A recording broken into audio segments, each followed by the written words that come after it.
What is up, guys? This is Pat with NoFap Mastery, and today I wanted to talk about one of the most critical things that have to do with self-development. And one of the biggest things that if you want to successfully develop yourself in any area of life, whether it be financially speaking, dating wise, or just physically speaking, is having something called emotional stability. Now, why is this so important?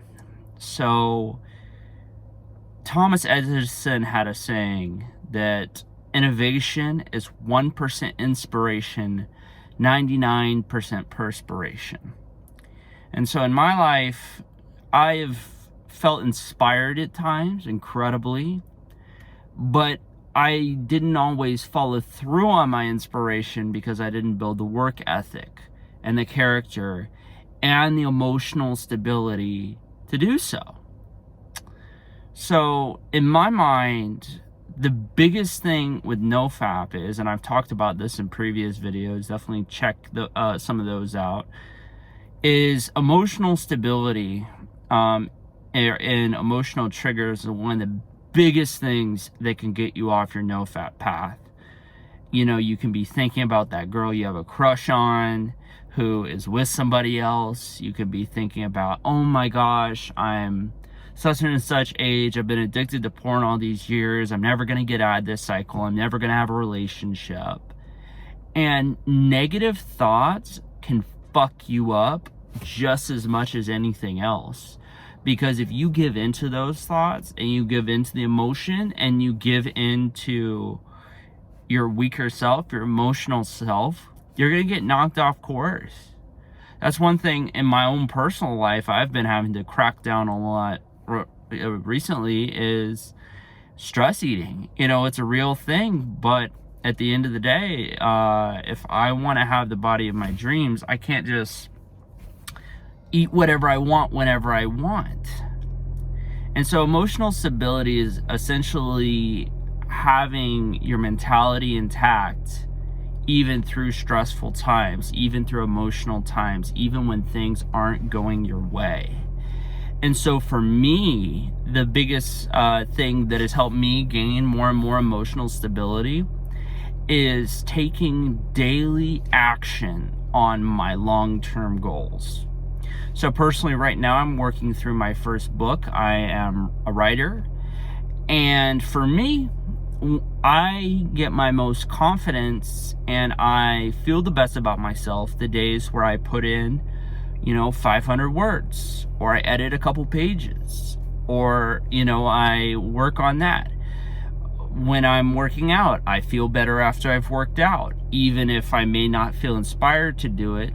Emotional stability is all about doing the things you don't want to do for the long-term gain. And a lot of times you just have to push through, but having those healthy habits that you know that if you're going to do them, if you push through, you're going to feel good afterwards. You may not feel inspired to go to the gym. You may not feel inspired to, if you're a writer, to write words. If you have a job where you're trying to pay your bills so that way you have money to invest in yourself.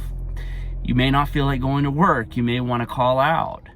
But pushing through adversity and making a decision to do what it is that you need to do anyway. Like, I don't know if you guys can see outside that much, but it's like raining outside today. And I didn't want to shoot this video. It's like, I'm just kind of like, oh man, I'm bored. It's 5 o'clock on a Saturday, but I made a commitment to do it. So I'm pushing through, and having those long-term goals, guys, having long-term goals that excite you, having long-term goals that that if you accomplish them, your life is going to be better. You're going to feel better about yourself. And, and really when you focus on the things that you can control and stop wasting time thinking about the things that you can't, your life becomes completely different. A good example of that is in my own personal life. Right now, I have a 9-to-5 job where I work at a call center where People don't call in to a call center because things are going well. They're calling in because they have issues, because they have problems, because things aren't going according to plan. And for a while, guys, like, it really got to me because I don't enjoy work. I, do work that's not that fun. And for a while, it was just like I was absolutely dreading going to work. But at this time, I don't have any other job opportunities lined up, so I got to push through. But for me, when I focus that I can be, I may not be able to control if bad calls come in, if people are mean, but I can absolutely control when I'm on my way to work, praying to God for the strength to get through the day, saying what I'm grateful for, thinking about the things that are going right in my life. And it completely changed the way that it is at work. I'm not saying that I don't get knocked down at work or that I don't have hardships, but because I've started taking ownership of my gratitude and taking ownership of the things that I can control, it's more bearable. So that would be my biggest piece of advice for you guys, is focus on the things that you can control.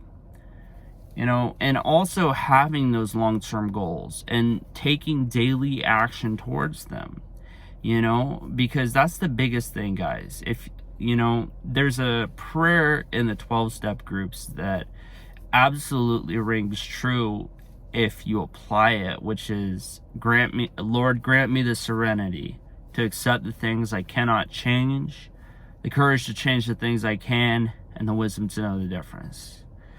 So that's going to be this little video for you guys. I appreciate each and every one of you, your support. If you could like, comment, subscribe, because it helps grow the channel. And I'm going to start trying to put more consistent videos on here, so that way, we can start building this channel up and really making a difference. And so I appreciate each and every one of you for your views, and I'll see you in the next one. Peace.